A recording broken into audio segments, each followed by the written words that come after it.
Welcome, everyone, to another episode of the Progress City Radio Hour.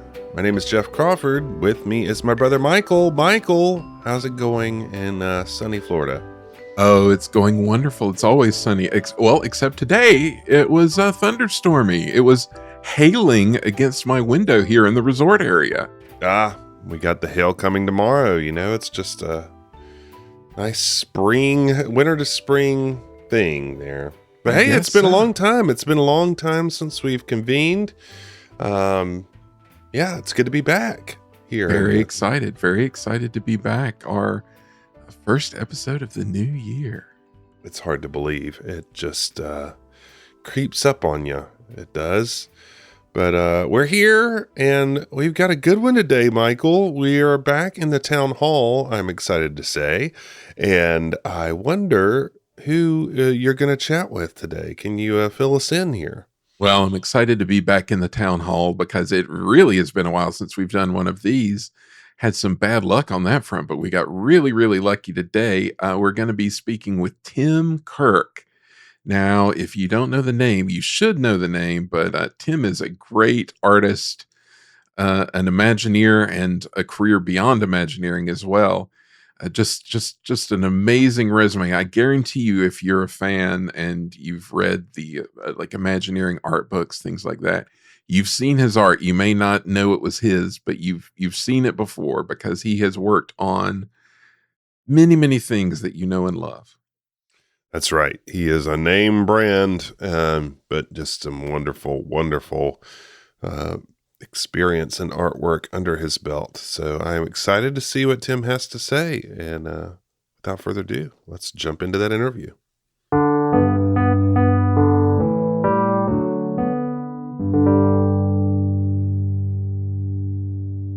Welcome to the show, Tim. Thanks for joining us. Thank you for having me. Yeah, absolutely. It's a pleasure. Wanted to talk to you for a long time. Big fan of your work. And I just thought we could start off. Just tell me a little bit about your background. You grew up in Southern California, right? Third generation, Long Beach, California. Yeah, my grandmother moved here in 1911, I think. Oh, wow. Okay. 1912, before the aqueduct was built. It made LA possible, basically. Yeah. That's amazing. And we've been here ever since. My dad was born here. His dad worked for the city, and my father, as a child, helped his father clean up after the Long Beach earthquake in 1933. Oh, wow. Which was quite a horrible thing. Yeah. So we go back a long way. So you grew up in sort of the, I guess, cradle of Disney-ana. Oh, yeah. We were at Disneyland the first year. Oh, wow. Really? What was it? I think it was, the admission was like a dollar, a couple of dollars, something like that. I wish I still had those ticket books. Yeah, really. That'd be nice. Tickets. Yeah. Yes, exactly. Well, I would imagine that would be a formative experience. What were some of your formative Disney experiences? Yeah. Well, we wound up going almost every year as children because it was very close. And I've got photographs of my brother and I on Mike Fink's keel boats, and we did everything pretty much. I don't think we ever did the pack mules or the stagecoach, but otherwise everything else. Yeah, multiple times. Yeah, that's fantastic. Is there anything that came to influence your later work in any way? Anything that you were particularly into there back as a kid that really influenced you? Not just Disneyland, but the Disney product.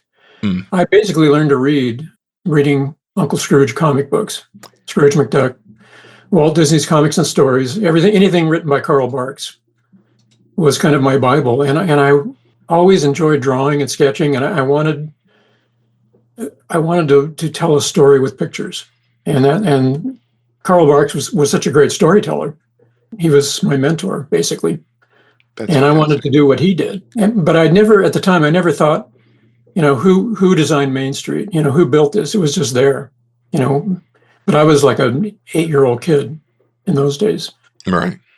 But gradually, since I had a talent for art, for drawing, caricature, cartooning, I followed that all through junior high, high school, and into college.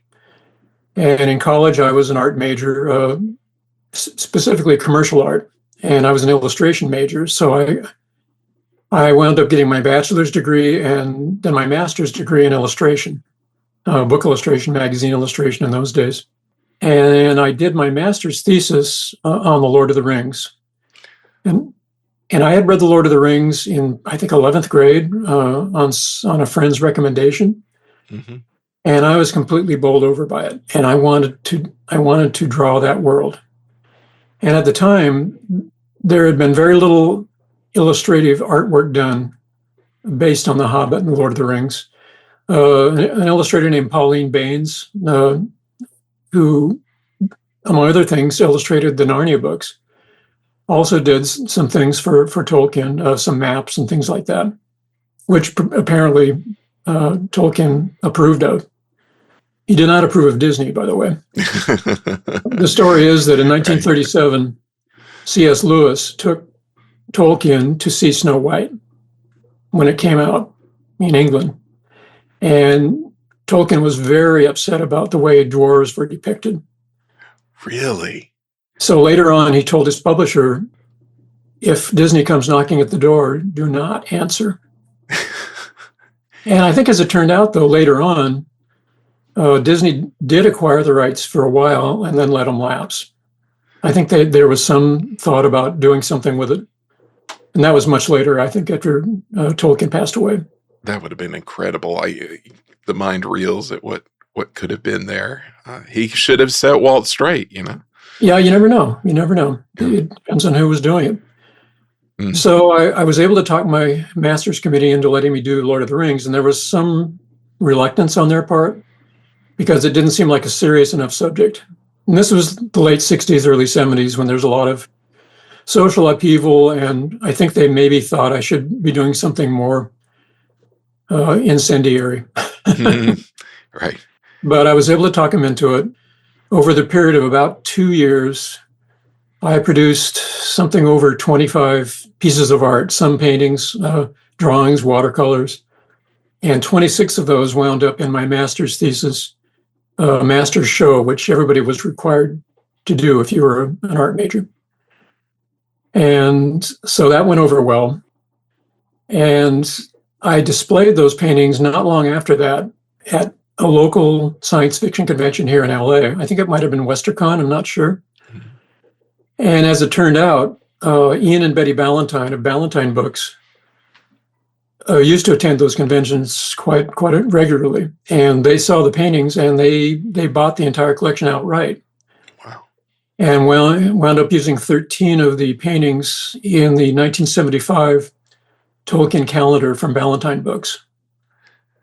That's very cool. So that was a big deal for me. I mean, I walked into a Walden Books one day and I saw a dump bin full of my calendars, and I collapsed in a heap, basically.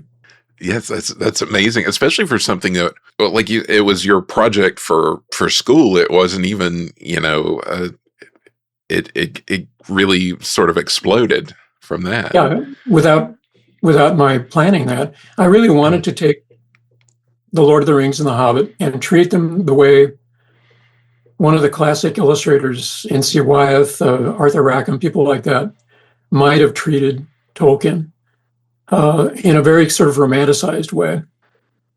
So I visualized, what does Gandalf look like? What do orcs look like? What do hobbits look like?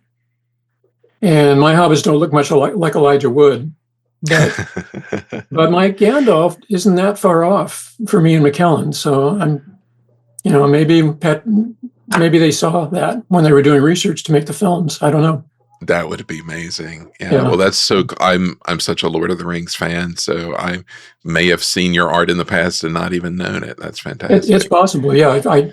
I people have complained. I mean, I think Peter Jackson did a fantastic job.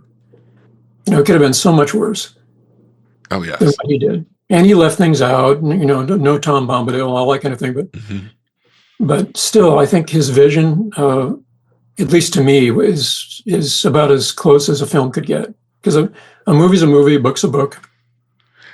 Yeah, it's funny. I was talking about this not too long ago about when those movies came out. It was talking to a friend about this, and it was such an occasion. It was something I never thought I'd see No. done in a movie and done well. It was so amazing. And of course, Ralph Bakshi had done or attempted to do a version.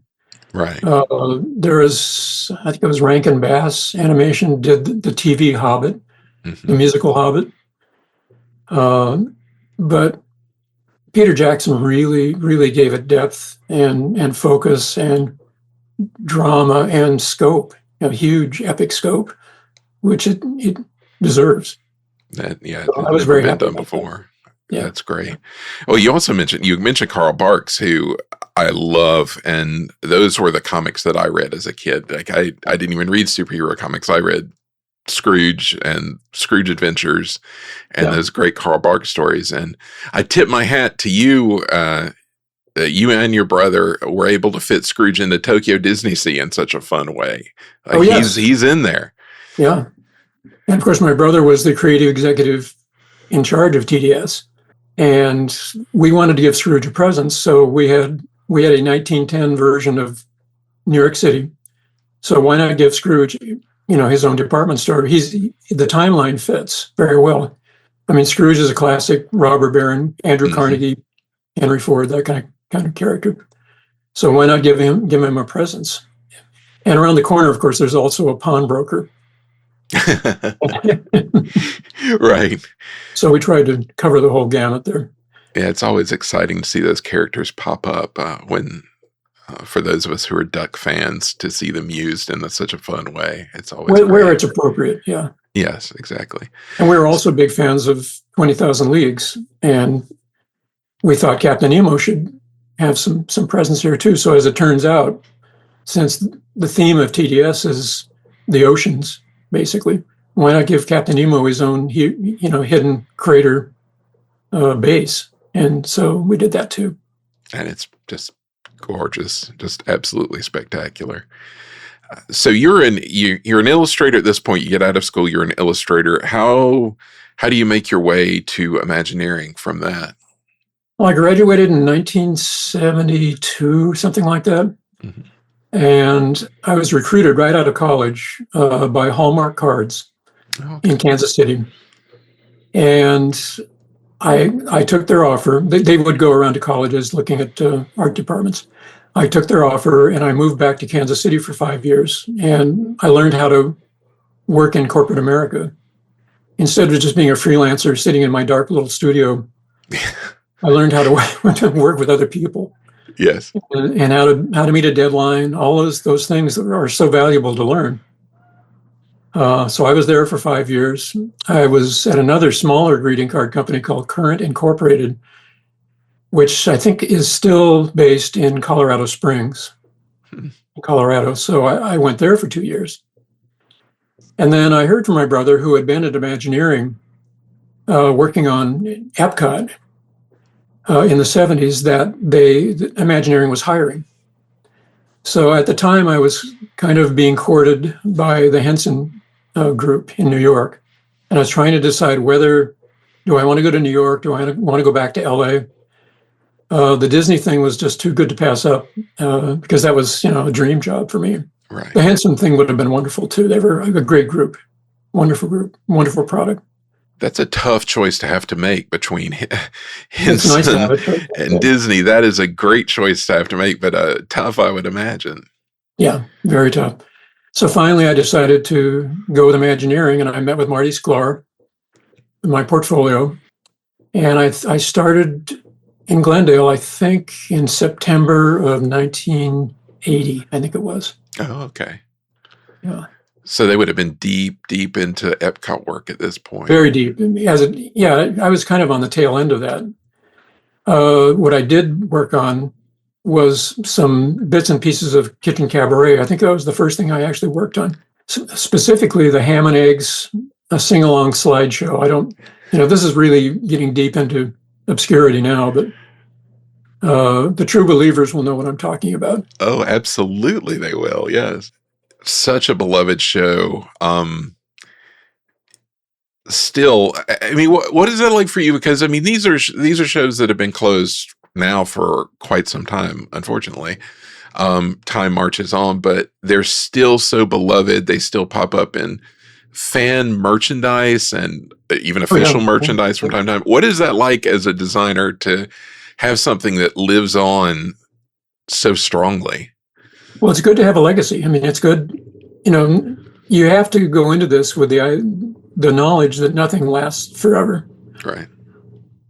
Especially in theme parks where you have to keep refreshing the brand all the time. You have to keep people wanting more and coming back and seeing new things. So you kind of have to enjoy the process for its own sake. And probably 2/3 of what we did, or over half anyway, wound up in a drawer, Yeah. There are so many iterations of ideas that just never got used. So we spent a lot of our time just generating stuff. And hoping that maybe, some of the spaghetti would stick to the wall, if you threw it hard enough. But that's right. I think that's something a lot of people don't understand about the process is, you go through so many things and it's never definitive until it's built, really, because things can change at any time for any reason. Yeah. Yeah. And there's so many eyes that have to pass over this. And so many people that have to approve it, that when it does get built and it's wonderful, it's kind of a miracle in a way that it survived all of that. But it's to Imagineering's credit that those eyes were wonderful eyes. They knew what they wanted, and they were willing to, kind of give us our head and let us go on and gallop off. So for Cabaret, you would have been working with your brother Steve, correct? He was on that as well? My brother Steve, a guy named Jeff Burke, the writer Scott Hennessy, and the brilliant people in the model shop at WDI. Have you ever come out to visit out here? Have you? Oh, yes. I love the model shop. It's it really takes you back. It's like a real living connection to, I grew up watching the old Walt shows where he would take people into the model shop and show them around. And just to be in that space, it's kind of amazing. Yeah. Yeah. There are a lot of good ghosts in there. Yes, absolutely. Well, what was it like working with your brother? Because, I do this podcast with my brother. It's not quite the same thing, but what was that like for you? Oh, it was fantastic. He and I kind of ran parallel for several years. He worked on things I didn't work on, and I worked on things he didn't work on. But by the time we got to TDS in the early 90s, he had reached that creative executive level, and I spent the next 9 years with him, collaborating with him. And he is by far the best creative executive I ever worked with, because he knew enough. He was a good enough artist, and he trusted people. He surrounded himself with good people, and he let them go. He didn't micromanage, ego, none of that came into play. So it was great. It was a good experience. I mean, I think that's a key strategy that really goes back to Walt, even, of knowing who you're picking the best people to work with, trusting them, and as you say, letting them go. Yeah. And I think that's like a time-tested strategy, really. Yeah. And when you're with a good team at WDI, you feel like there's nothing you can't do. It's just, it's wonderful. And I had a long commute. We were in Long Beach, and of course that's Glendale. So that was 3 freeways every day. So on a good day, it was an 1.5-hour commute. But we carpooled, and Michael Sprout carpooled with us, and and other people. But once you got there, it was worth it. Yeah, absolutely. It was well worth it. You mentioned Scott Hennessy. We've talked to him in the past. He's a lot of fun. Oh, he's great. He's fantastic. Yeah, the writing talent that Disney's been able to attract, specifically to the theme parks, and of course you're one of the latest iterations of that, is phenomenal, I think. Well, I try. we'll see. Tom Child? Yes. Yeah. He's a good friend. Oh, that's great. I did a lot of work with writers because we were kind of simpatico, and I enjoyed kind of giving their ideas kind of a physical presence, just with sketching, napkin sketches, all that kind of stuff. Yeah, it's always fun to have different disciplines that work well together like that, because the output can be so much fun. Yeah. Yeah. I just love in the early 80s, you were a bunch of young folks working on this 1940s cabaret show. That's so cool to me. I love that. Well, I was going to ask if, on the land, did you have a lot of interaction with Rolly Crump at that point? Because I know he would have probably been on Life, Health, or Wonders as well, right? Yeah, peripherally, but I was kind of focused on especially on Wonders of Life. Yeah. Because after EPCOT opened, we were kind of looking around for things to do, and there were some layoffs at that time. Mm-hmm. We were generating ideas, and especially when Wonders of Life and the Health Pavilion, it was called, also came up. We spent a lot of time just thinking about ways to teach people about good health habits. Mm-hmm. So a show called The Big Be Well Broadcast was a mechanical character show. And it would have been a big stage. I'm trying to think what it would be similar to. A lot of AA figures. I can show you some more artwork for that too. But it was based on a 1940s radio show, on the way that would have been done, with musical acts and comedians, and our characters were caricatures of personalities of that time, like Bing Crosby and the Andrews Sisters and W.C. Fields, people like that. But the stage was set up with a big central area and two side stages that rotated. So it was set up as an old radio studio. So there was a sound booth and a newscaster, comedians, a big band orchestra in the middle, but it was all cartoon animals, basically. And then the acts would come on and tell you about good health habits. So that was one idea. And we did another version of that we just called Mechanical People, and it was basically robots doing the same thing. Interesting. So we were just looking for ways to tell this story. And then finally, we started working on something that we called, for a working title, The Head Trip, which became the Cranium Command. Right. The version we started with was much more elaborate and grand than what they wound up with. The staging was similar. You were inside a kid's head, looking out through two large screens, which were the kid's eyes. But inside was the crew running his brain. Basically, there was reason and emotion, all the different functions that a brain would have. And so the kid would get into a situation outside, like a dog would bark and he'd become frightened. So all the characters had to react to that.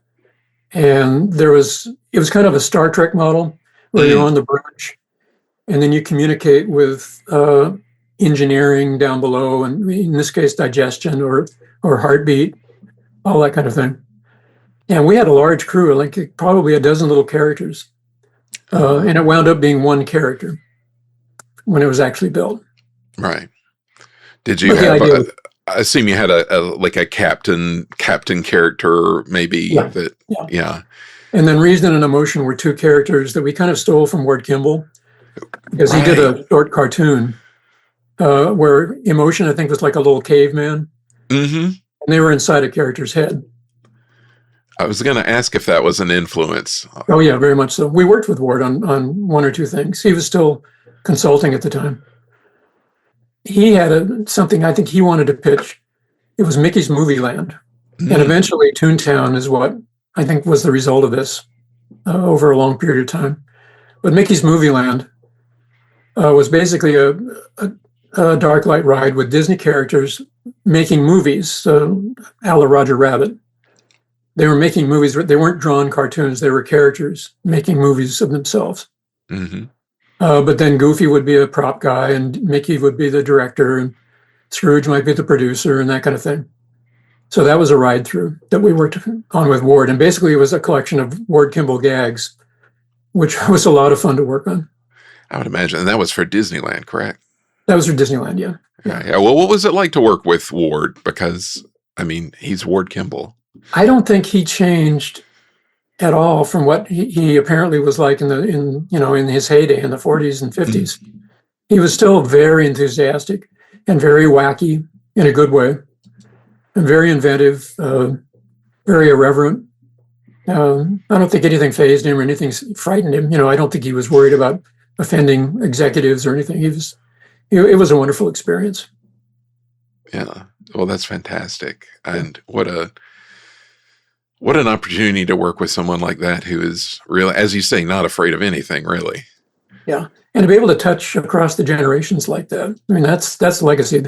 When I first came, there were still a lot of the old timers, Herbie Ryman, Clem Hall.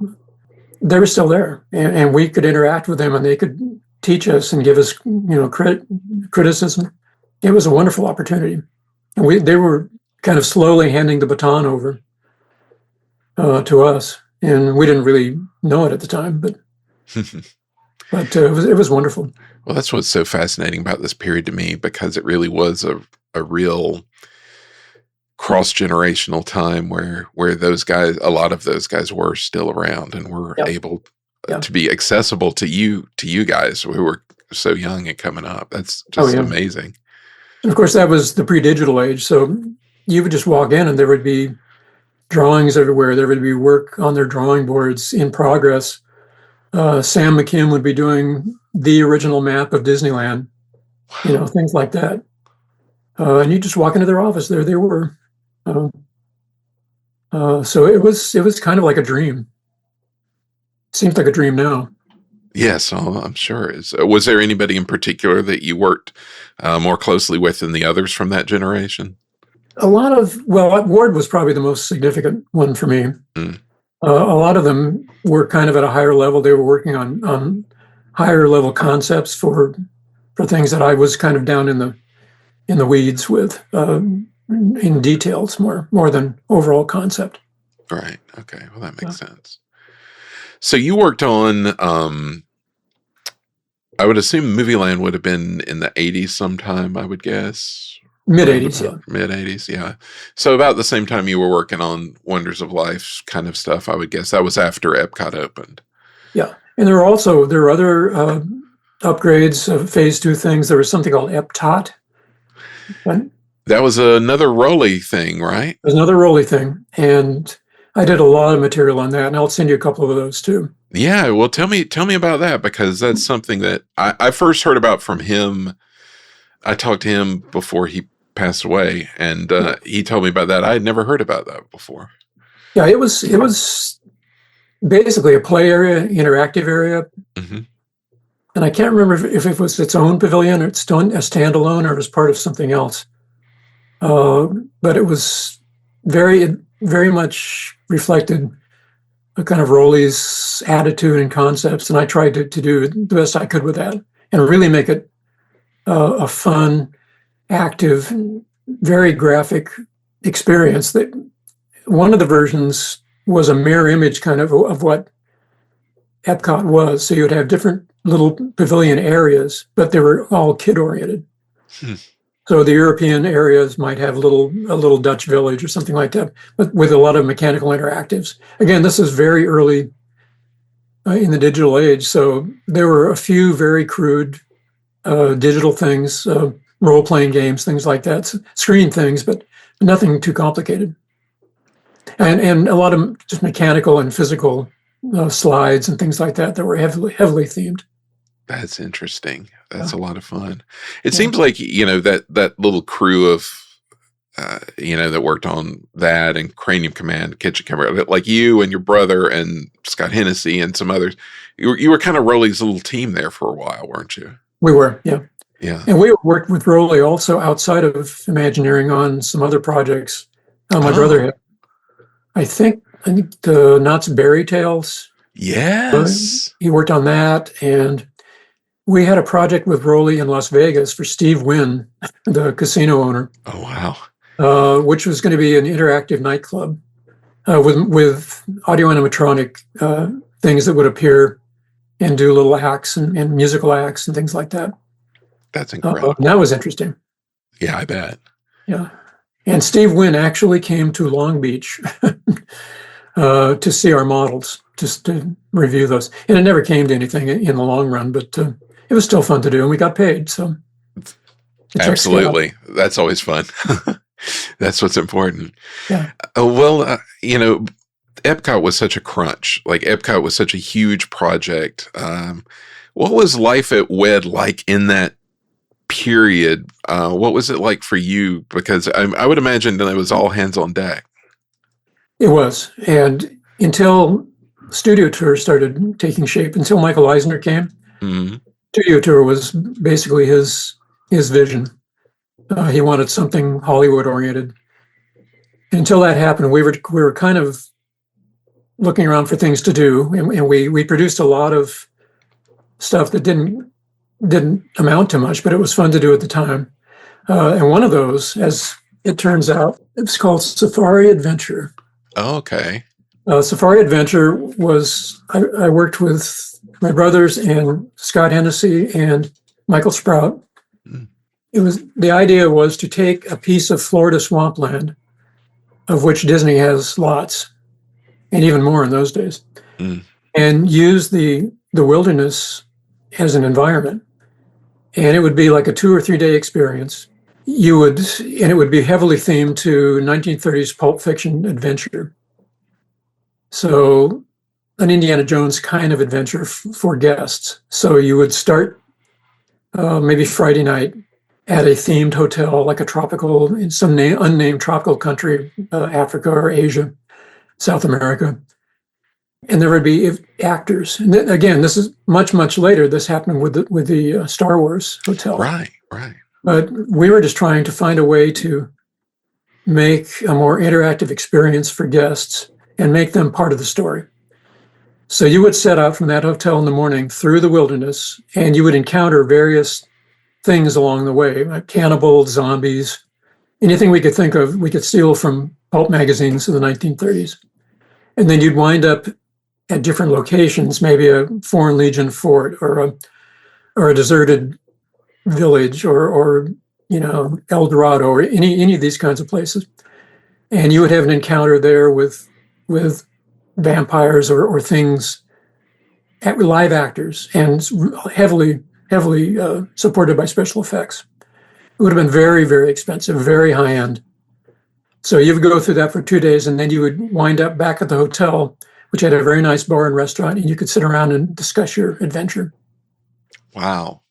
That sounds like an amazing experience. Very ambitious. And I'll try to send you some images from that too. And we produced a little portfolio just to kind of sell the idea. I think they were interested, but at the time they were going through the transition to Michael Eisner, or things were going on behind the scenes that we didn't know anything about. So we were just doing all these kinds of little projects just to kind of keep our hand in, Right. keep our minds sharp. So at the same time, we were doing things for Pleasure Island. Okay. And I worked on the original concept before Joe Rohde took it over of the Adventurers Club. Really? Okay. Well, tell me about that. And that was a lot of fun. Again, it was an immersive experience. It was food and beverage, but with a heavy talent presence, heavy acting, heavy interacting with the guests, or as much as they want to interact, how that goes. And I think there was one large room. I can't remember how the final club turned out. There was one large bar room, and then a couple of side rooms that were themed in different ways. There was a tiki mask room, and there were some other things like that, a Egyptian crypt or something. I don't know what it was, but things like that. So depending on where you were sitting, things would happen. So there are puppeteers in the walls, the live acting effects, audio effects, all kinds of things like that. All right. Plus beverage. We had what later was implemented, the bar stools that slowly sank as you sat, that kind of thing. A lot of gags like that. Ships and bottles behind the bar, that a storm would rage inside the bottle, the ship would sink. Things like that. The Trader Sam's type stuff. Right. Was that a spin-off of that earlier bigger concept? Did that kind of evolve out of that, or?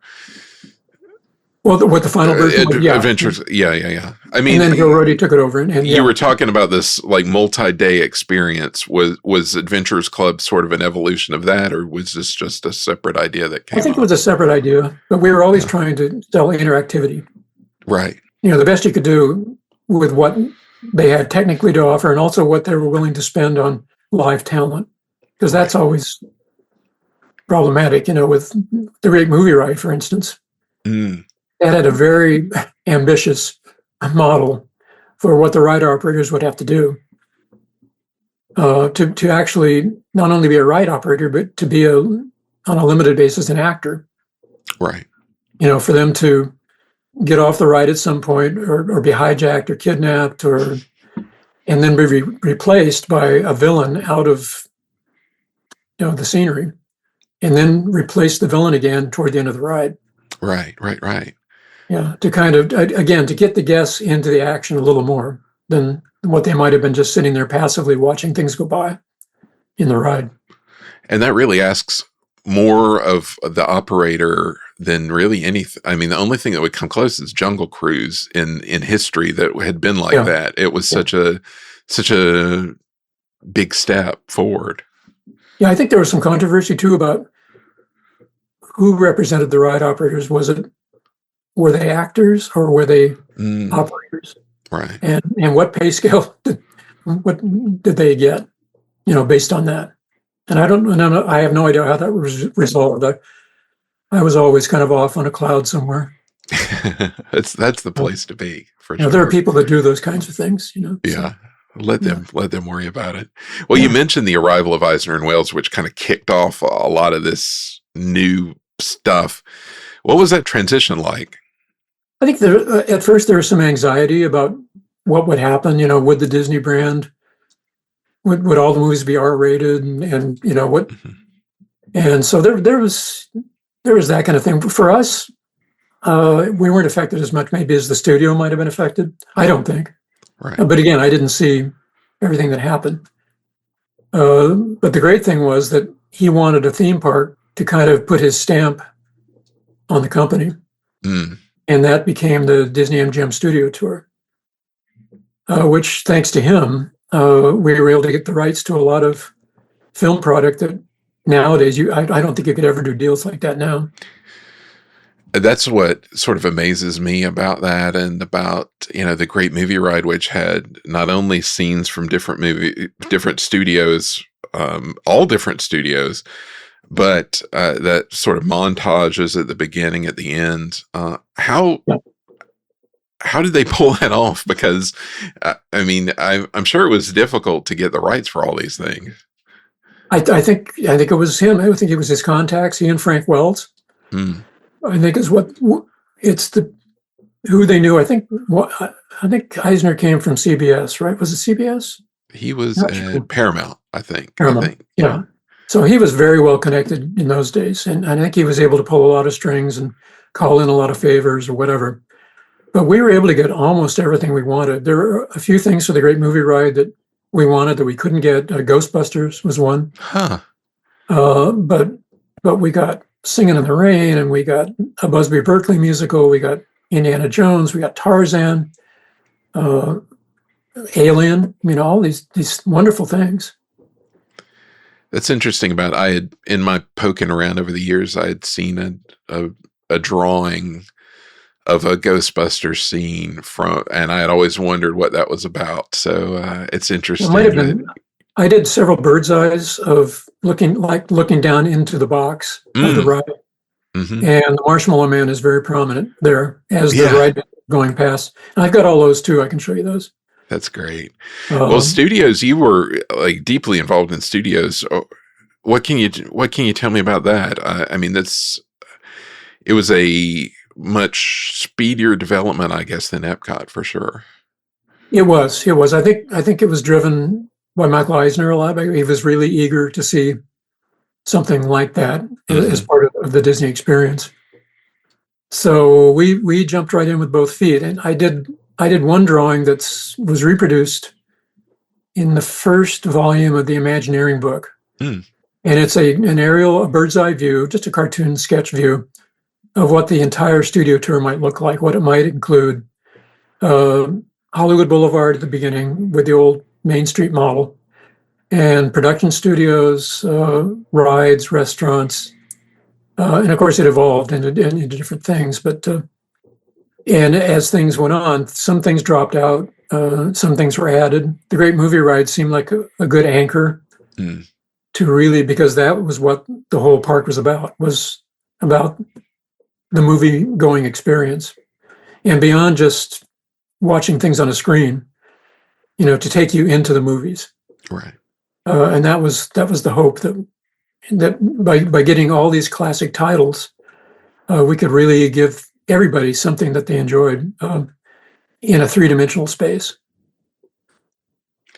And that's such an incredible attraction. You worked on Great Movie Ride, correct? Quite a bit, yeah, with Right. Rick Jacobson and Corey Sewellson, a wonderful team. How did you decide what movies to include in that? Because that must have been a difficult ask. Oh, we made lists. We all made lists of our favorite movies, and they overlap quite a bit. I mean, there are things like Wizard of Oz that if you could get them, you had to have them. And we wanted Alien because at the time that was kind of current. I think Alien came out in 79 or 80, something like that, the first Alien. It was also a scare, and we wanted to get one good scare in there. Indiana Jones for the adventure aspect, Tarzan because it was a classic, and it was the Johnny Weissmuller Tarzan, Right? not just any Tarzan. Casablanca because it's Casablanca. It turned out if we read the bill of sale correctly, we actually had the original plane, a Lockheed Electra, that the final scene of Casablanca includes when Rick and Ilsa are taking off or getting ready to leave Casablanca. And it turned out somebody in Texas had bought that plane.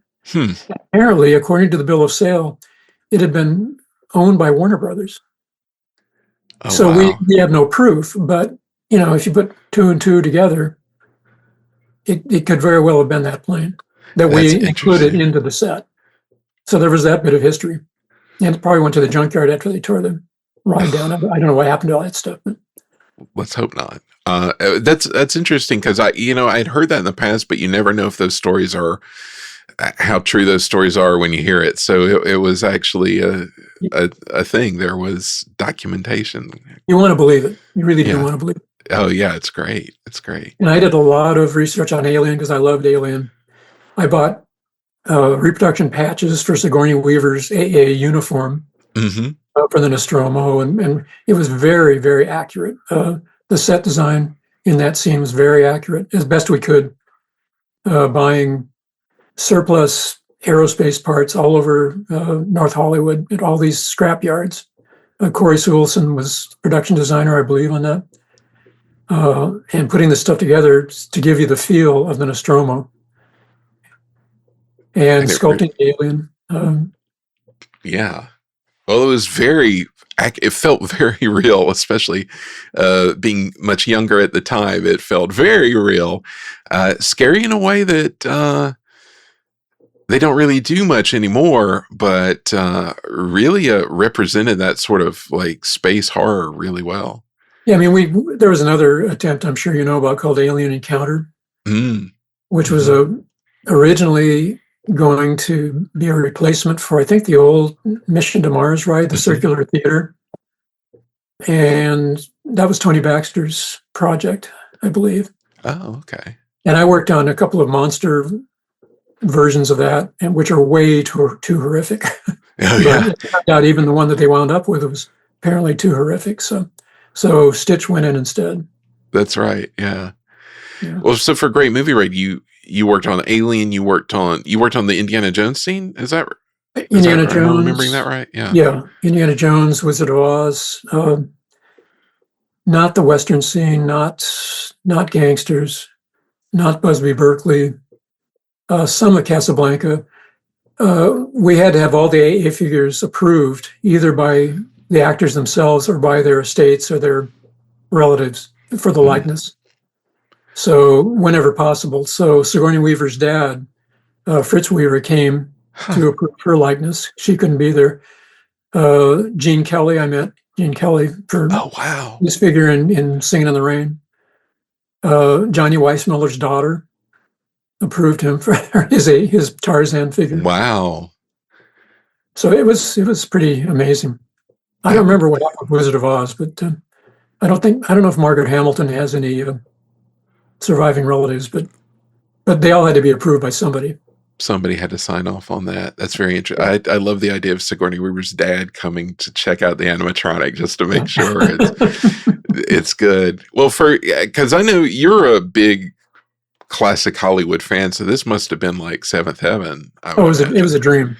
We would go around at the early concept stage, drive all over Hollywood and LA in general, looking at architecture, because we wanted to. If you choose 1939, 1940 as the so-called golden age of Hollywood, we wanted to reflect a fantasy version of Hollywood in those days.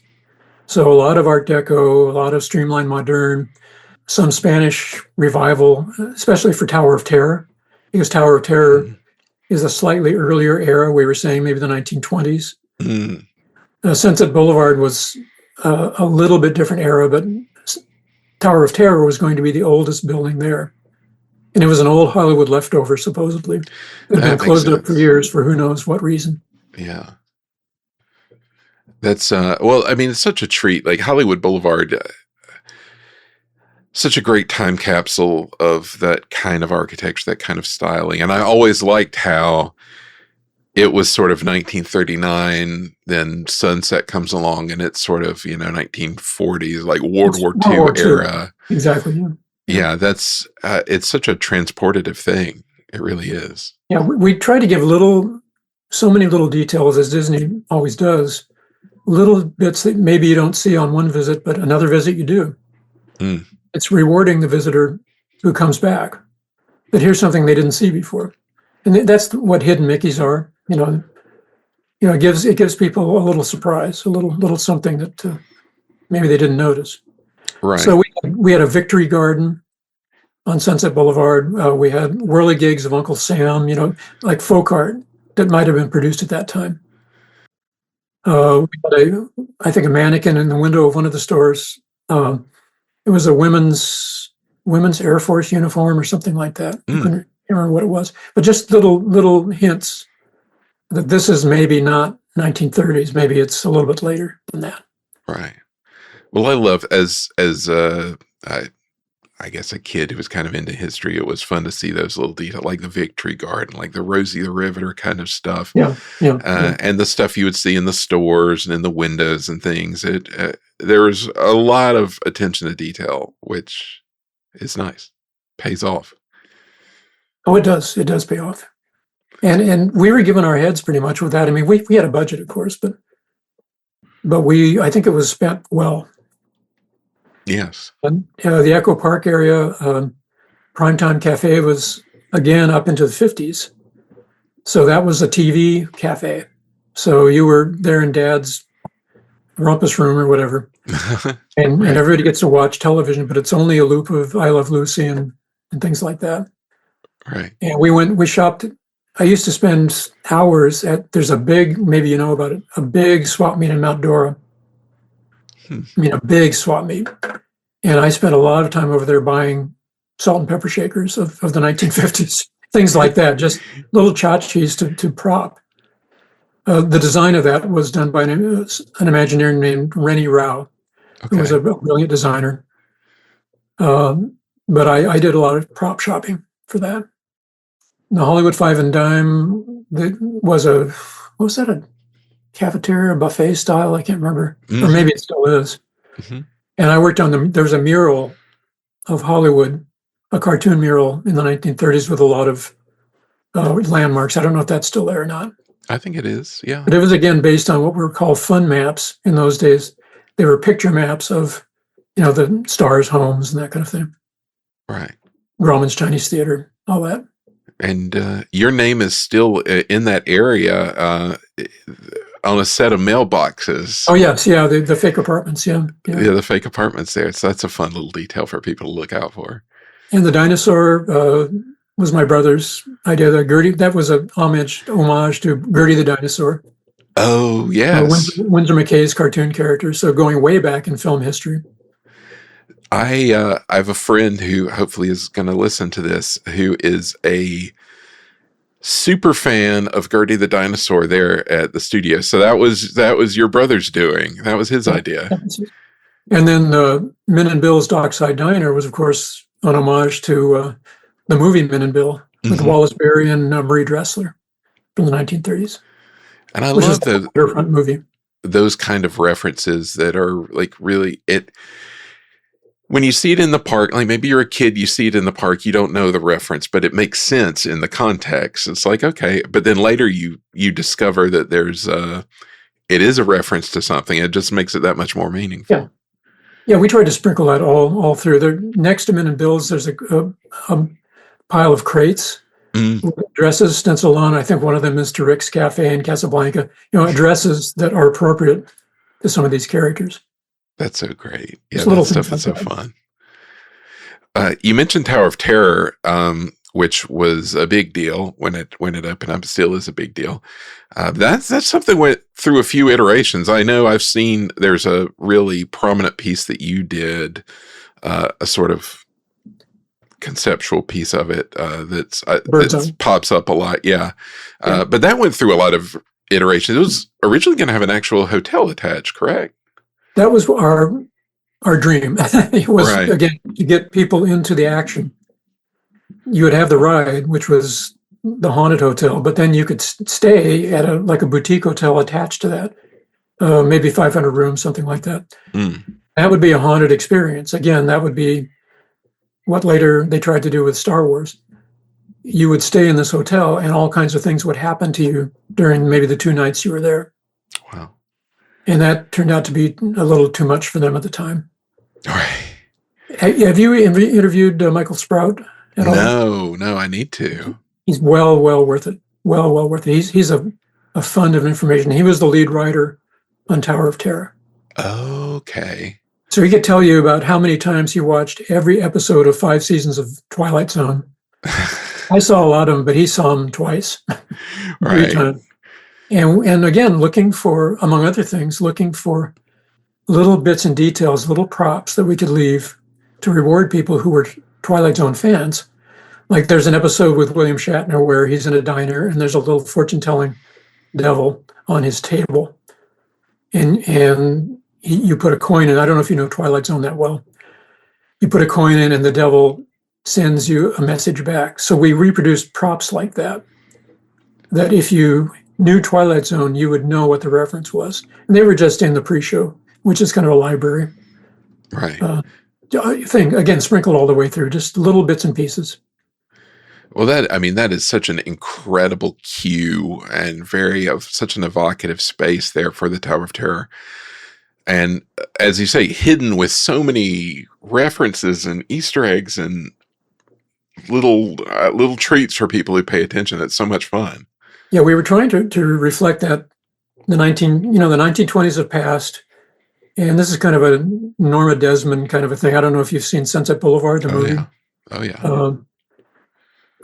Kind of the past is gone, but it's still there somehow, and it's waiting for you. It's lurking in the cobwebs, and we kind of wanted to give people that feeling. And it starts outside, but it really takes hold once you're in the lobby and the check-in desk and all that. I love the idea of a hotel that you can stay in that has things happening, but then it's also attached to this attraction. I guess it would have been the sort of walled off wing where something bad had happened. Was that the idea? Yeah. So you have, like in The Shining, maybe there's a door you don't go through or something like that. Right. But a lot of classic haunted gags. And one of my great loves is ghost story fiction. So I have a lot of experience with ghost story fiction back into the Victorian times. So we would have put a lot of those kinds of gags in. And whether or not people really would want that at 2:00 in the morning, I don't know. But again, they tried it with Star Wars, and except I guess the cost is what would kill it. Yeah. There's so many considerations. It's a tough needle to thread, I would imagine. Yeah. But we were just trying to get the guests more involved. Yeah. Well, and I think for certain certain type of guest I know would be really into that, would sign up for it day one. Absolutely. I would think if they had $3,000 a night, yeah. Yeah, absolutely. Yeah. And now the studio, the company, I guess, is giving people AI access to some of the characters too, to Right. do something with them, as long as it's not too horrific. But Hopefully not. people want to Yeah. be part of the story. They want to be in it. That's why people do cosplay, Oh, absolutely. Yeah. I'm a guest this August, I guess over Labor Day, at the World Science Fiction Convention in Anaheim. Oh, great. And you will see a lot of them coming out of the woodwork there. And a lot of them, like Comic-Con in San Diego, they stay in costume all weekend for 4 days. They are that character. Right. And it's amazing. It's become such a thing. And you even see that even at like Disney at D23 Expo, things like that. People are, it's not a niche thing anymore. It's a common thing, I feel like. I don't know if do they still do Dapper Days at They do. parks? They do. Yeah. Yeah. People want to be part of that. Yeah. Yeah. Tower of Terror, you guys were talking to Mel Brooks at one point. Is that correct? Yeah. We were in a couple of meetings with him. Yeah. That was interesting. Wow, God. Again, to be able to even sit in the same room with people like Kim and Ward Kimball was kind of astonishing to me. Michael Jackson, for God's sake. Right. I worked on Captain EO too. Oh, I didn't know that. Yeah. So, but yeah, one of the concepts for Tower of Terror was it was going to be all based on him, on Young Frankenstein and things related, and he would come up with all the gags and the storyline and everything else. So it would be entirely him. And finally, it lit on Twilight Zone. But before that, we were going through some different ideas of what the overall arching theme for Tower might be. And it seemed like a great idea. I would imagine there would be a discussion about, how scary would you want to be? And I imagine having him would have taken some of the scare off, smoothed it out a little bit. Yeah. Abby Normal. Exactly. Yeah, right. A lot of that kind of thing. And again, if you talk to Michael Sprout, I'm sure he'd be happy to talk to you. That'd be great. Yeah. He could tell you about a lot of that. And dealing with Rod Serling's widow. Oh, and the Rod Serling I didn't estate. think about that. Yeah. Yeah. And how that went. He knows much more than I do about that. Okay. Great. Yeah. Well, about this same time, there was so much going on in this period, but you also worked on the Roger Rabbit area, right? That they were thinking about building. Yes. Yeah, and again, that eventually became Toontown, or a version of that. Yeah, and it was going to be a whole based on the movie, the human side of the movie, and also the Toon side of the movie. So a lot of the architecture would have been human architecture, L.A. in the 1940s, with Red Car and all that kind of thing, and the Red Car barn and a restaurant. I can't remember what the Toon nightclub was called, but the Ink and Paint Club. Yeah, Ink and Paint Club. Yeah, and with a simulator ride, worked on a brilliant Imagineer named Ann Telnes on that ride, who was an animator, and she later wound up being a political cartoonist for the Washington Post. But it was going to be a simulator ride through Toontown. So you'd be sitting in like a tour bus, a physical tour bus with windows on three sides and on the front. And things would happen outside. And then the bus would be affected by what was going on outside. So that's how you went to Toontown and got back out again. The architecture was not going to be Toon architecture outside. That would have been such a great... Was it to be built off of Sunset, like... was this sort of built off of there? I think so. I think there was some thought about, could it have been in Disneyland, or where would it have gone? Right. So I think it was kind of variable. That would have been a lot of fun. It was very complete. The idea was very complete, and maybe Roger Rabbit turned out not to be, what they expected it to be, box office wise, but. I had wondered why that never happened, if it was due to, I don't know, legal wrangling, because I know Spielberg had some control? I have no idea, but I had always wondered. Well, again, getting just like with the Great Movie Ride, getting all those cartoon characters from different studios, getting Betty Boop and Bugs Bunny and Donald Duck together. Who knows if that would even have been possible at that point. Right, absolutely. I don't know. That seemed unlikely even when it was done. Right. Well, I love all these unbuilt ideas from this era. It was such a creative period. Wasn't also there some monster award show that was proposed for down there on Sunset at Studio? Yes, I'd forgotten about that. Yeah. What was that called? Can't remember the name of it. I probably have some artwork based on that too. Yeah, it was like an animatronic show. I think so. I think you were in the audience, and it was as if you were in the audience, and there was a row of seats with monsters in front of you on stage that were physical, and then behind them was an effect screen of some sort, and then things happened up there. So, and it would be a way to honor classic monsters from literature, from movies, all kinds of things like that. Getting awards for the best fork tail or whatever. Right. Yeah. That's a fun idea. You also worked on. I was amazed to see this, the unbuilt Mount Fuji expansion going back to EPCOT at the Japan Pavilion.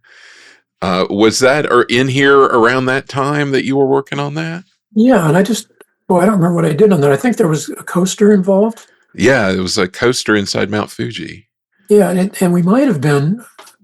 I'm a big folklore fan, and especially Japanese folklore is very rich in monsters and supernatural creatures. And we might have tried to work some of that stuff in, like a dark like a. God, I don't remember what we did. I don't think I was on it very long, but because I don't think it lasted that long. Something like Space Mountain, where you would have effects happening as you went through, so it would have to be like a variable speed coaster. So you could slow down and enjoy the scare and then get out again. But I don't know how far it actually went. Interesting. Yeah. I remember because that was one thing that they actually did announce that never happened, but it at least got far enough along that they announced it, which, who knows. Yeah. And we worked on some enhancements for the lake, the Epcot Lake. Oh, really? Adding another island out there, which I think later became Pleasure Island, or the idea became Pleasure Island in another location. Interesting. Yeah. I've seen artwork that for something out there, and I'd always wondered what it was. So that's very interesting. It's basically just an island with a bunch of fantasy buildings on it. Huh. It never got that far, I don't think, because I think they thought it was too unfeasible. Because you'd have to buy bridges, and the cost just kept going up and up. So right, I would imagine so. It's always better to work with estimators at the beginning, because then your heart won't be broken later on. Yes. Oh, it's so true. So true. Very true. Well, another, a very popular project you contributed to was, and you mentioned Alien Encounter before, this 1994 remodel of Tomorrowland at the Magic Kingdom, which is a sweeping change. Where'd that idea of going back to like the Buck Rogers kind of retro future, where'd that come from? Well, as you know, Tomorrowland has always been such a difficult problem is when you want to update it, because how can you update it? It becomes dated the day it opens. So the original Tomorrowland was charming in 1955, but we thought maybe we could come up with something that's already retro, that's already history, but it's evocative of the idea, but it never happened, and it's never going to happen. So it's a kind of a fantasy version of the future. One of the books we used for reference was a book called "Wasn't the Future Wonderful?" And it was all about this kind of projection into the future of what tomorrow might be like. And none of it ever happened, of course. Right. We're always saying we're so disappointed. Where's my flying car? And I'm kind of glad now I don't have a flying car, although I'm afraid we might be getting them anyway. So. Right. You never know these days, or get a firmware update or something while you're in the middle of the air, and you don't want that. No, please. Yeah. Well, so what did you work on for tomorrow? You mentioned doing some monster sketches for Alien Encounter. I know there were a lot of things that happened and a lot of things that didn't happen. Like that Astronomers Club was one idea. Yeah, that was one. A lot of what I did was just sort of retro future architecture, basically. Mm. What would these facades look like? Well, Tim, I've kept you for quite some time now, and I appreciate it. But we're only getting up to your magnum opus, something you worked about 10 years on, which is Tokyo Disney Sea. And I was wondering, I know you're a very busy man, but would you be willing to come back sometime and talk about that? I would be delighted. Yeah, I would be All delighted. right. That was a dream come true. That is, I don't know if you know this, how people feel about this, but in the fan world out there, this is seen as like the greatest theme park ever built. People are kind of obsessed with it, so I know they want to hear all about it. That's a good thing. That was a gift to the Japanese people because the Japanese are so appreciative of the Disney product. They love Disney. They do many repeat visits to those parks. Right. And so we thought, they deserve the best by far. So, Right. Well, so we did the best we could. And I can also talk next time maybe about Disney's America, which I also worked on. I didn't realize that. Yes, I would love to talk about that too, because and in Long Beach in our Queen Mary project. Absolutely. Well, those are all like hot button topics because my brother and I grew up in North Carolina, so the Disney's America was a very exciting project because it was going to be right next door. Oh yeah. Also, that Long Beach project is a spectacular one. So, yes, if you're willing to come back, we will be very happy to talk about those things. I would be delighted.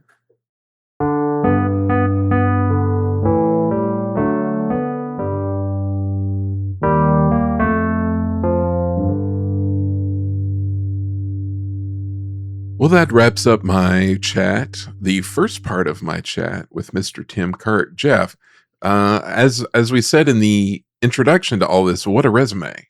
It's shocking and even more untouched upon than we can get to, but I want to ask so many questions. But yeah, I mean, all the unbuilt, all the built, and just also seems like his interests align with ours, really. Yes, absolutely.